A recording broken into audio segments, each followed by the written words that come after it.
Okay, so we all know how this fight's going to go. If Khamzat Chimaev is unable to get DDP out of there in the first or second round, then DDP's superior cardio and physicality is going to take over in rounds 3, 4, and 5, and he's going to win a 48-47 decision. Now, this is possibly one of the most common takes in recent MMA history, and like most casual takes, there is an element of truth to it. However, it's my job in this video to convince you that it's nowhere near that simple, and that certain factors from both fighters are being massively overlooked heading into this fight. So stick with me to the end of the video, guys, because I think I have identified a few key factors that could have a massive bearing on which way the fight goes this weekend. Hello guys, and welcome back to Alex on MMA. Before we take a deep dive into the fight itself, I've got to admit this is one of the fights that I've been looking to more than any other this year. The cliche does go that it's an unstoppable force against an immovable object, and there is quite a lot of truth in that.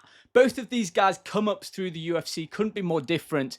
Khamzat Chimaev was just a wrecking ball when he arrived. Those 3 fights in quick succession, people were already saying after his UFC debut, this guy was a champion in waiting. However, DDP almost stumbled his way to the top, both literally and metaphorically. The guy does have a goofy style. It's a very good style, a very effective style. He's the middleweight champion with a couple of defenses now. But at the same time, his run to the title wasn't quite as dominant as Khamzat Chimaev's has been. But there's no question that both fighters are so effective in their own way. Both undefeated in the UFC, and this is going to be an epic clash on Saturday. So let's dive into the fight itself, and one thing that is absolutely inevitable is that Khamzat Chimaev is going to take down Dricus du Plessis. Now, you might be fast forwarding on Sunday morning, taking a look at Khamzat sparking out DDP with the first punch thrown in the fight, but I do believe that this is inevitable. And I'm not just going off the fact that Darren Till, Derek Brunson, and Robert Whittaker all took down Dricus du Plessis. I just think it's a fundamental part of Khamzat Chimaev's game plan, and we've seen it happen so many times. He'll stand up for 15 to 30 seconds and then lunge in, often from half the octagon away, and battle for a takedown. He's happy battling away for 2-3 minutes until he either gets his opponent's neck like he did against Kevin Holland, or he takes the back like he did against Robert Whittaker. And Khamzat Chimaev is absolutely relentless in his approach to getting a takedown. And having seen DDP taken down by inferior grapplers, you would be right in thinking that this fight could go one way. But for me, it's all about how DDP reacts once he has been taken down. Because we know that Khamzat Chimaev, he either wants access to the neck to latch on a Darce choke, or he really wants you back. That's the ultimate thing that he wants. And fighters engage in this far too often, scrambling, moving around loads, engaging in the grappling with him, and ultimately give him their back. Now, this isn't something that we did see in the Gilbert Burns fight. Look, Gilbert Burns is an unbelievable jiu-jitsu player, much superior to Dricus du Plessis. However, if Dricus du Plessis does somewhat accept the takedown, finds himself on his back, the worst thing that he can do from that position is turn to turtle, give up his back, because that's where Khamzat Chimaev does his best work. For me, it would make a lot more sense for him to back himself up against the fence and then try and work his way up that way without exposing his back to Khamzat Chimaev. I think the absolute key to preventing the very best of Khamzat's grappling is calmness. Now, this is far easier said than done. Kevin Holland did some amazing scrambles before he got caught in that Darce choke. But I do think in that chaos in the grappling, that's where Khamzat Chimaev thrives. He always finds himself in a better position where you're forced to carry his weight. So in this case, I'd really advise that Dricus du Plessis is more calm. If he finds himself on his back, I'm not saying that you should throw up triangles from that position. I wouldn't be against him trying to land some elbows from the bottom and then working his way back against the fence and trying to stand up from there. And look, the title of this video was about what people are getting wrong about this fight. And let's face it, I've just spoken about Khamzat Chimaev getting a takedown. That's the most obvious take there is. However, we're about to move on to speaking about cardio. And this is definitely an issue that people are thinking of black and white. Dricus du Plessis seems to have an increased level of cardio since having his nose fixed. And Khamzat Chimaev's cardio has always been questionable. The best first round UFC fighter we've ever seen. But once it goes into deeper waters, like against Kamaru Usman, like against Gilbert Burns, that's when the vulnerabilities and the cracks start to appear. Khamzat almost looks human after that first round because he does get hit, he stands with his chin fairly tall, and a wrecking ball like Dricus du Plessis, if he connects on that chin enough times, it's going to be big problems for Khamzat. However, there are a couple of reasons why I think that cardio might not be such a massive factor in this fight. Firstly, Khamzat's cardio issues, rather than being because of his illnesses and things like that, I think it is due to his explosivity in that first round. It's impossible for anyone not named Merab Dvalishvili to be relentless in going for the takedown like that and not gassing themselves out at some point. And I have to think that Khamzat is thinking about that in his game plan for this fight. If he fails on 1 or 2 takedowns in the first round, he needs to be able to manage his cardio, manage his performance so that he's not emptying the gas tank completely. On the other hand, a lot's been made of the improvements of Dricus du Plessis' cardio, because that was something that was questioned early on in his career. He seemed to have gotten his nose fixed and the cardio problems seemed to go away. But again, I don't think it's that simple, because against Sean Strickland and Israel Adesanya, I don't think that these are the best measuring sticks to say that his cardio has got so much better. Whilst Sean Strickland is something of a pressure fighter moving forward with a jab and a teep, Israel Adesanya certainly isn't. And it did seem before Dricus du Plessis got that finish that he was definitely slowing down and getting tired in that fight. Now, if we're looking at the Sean Strickland fight, the threat of wrestling isn't something that we had to consider. We all know that wrestling is one of the most tiring aspects of MMA. When you're forced to get yourself back up onto your feet, carrying your opponent's weight, this exhausts fighters. And against Sean Strickland, we didn't see Dricus du Plessis having to deal with this. However, if in the first round of this fight, he's forced to pick himself back up, having Khamzat Chimaev trying to drag him down again, fighting against that, DDP's cardio will be compromised as well. If I'm being totally honest, I don't think there's a massive difference in the cardio between these two guys, which is why I'm not buying entirely into the narrative of Khamzat Chimaev. If he doesn't get him out in the first 2, DDP's going to take over. I don't think it's that simple. Look, if both guys' cardio is questionable and Khamzat Chimaev is able to get an early couple of takedowns on Dricus du Plessis, I can see round 3, 4 and 5 being extremely sloppy from both guys. But I still think that this could possibly favour Dricus du Plessis due to his strength and physicality, and that's what we're going to get onto next.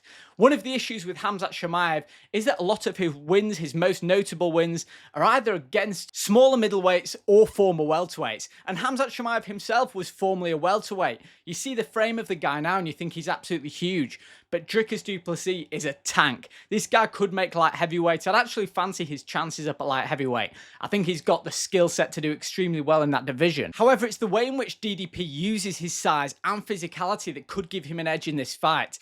DDP is prone to the occasional goofy moment. We've seen him pulling guys into mount before, trying ill-advised trips and stuff like that. But his size and physicality both get him out of very bad positions. A prime example being in that Israel Adesanya fight. Israel Adesanya 9 times out of 10 is going to be the superior striker in a fight.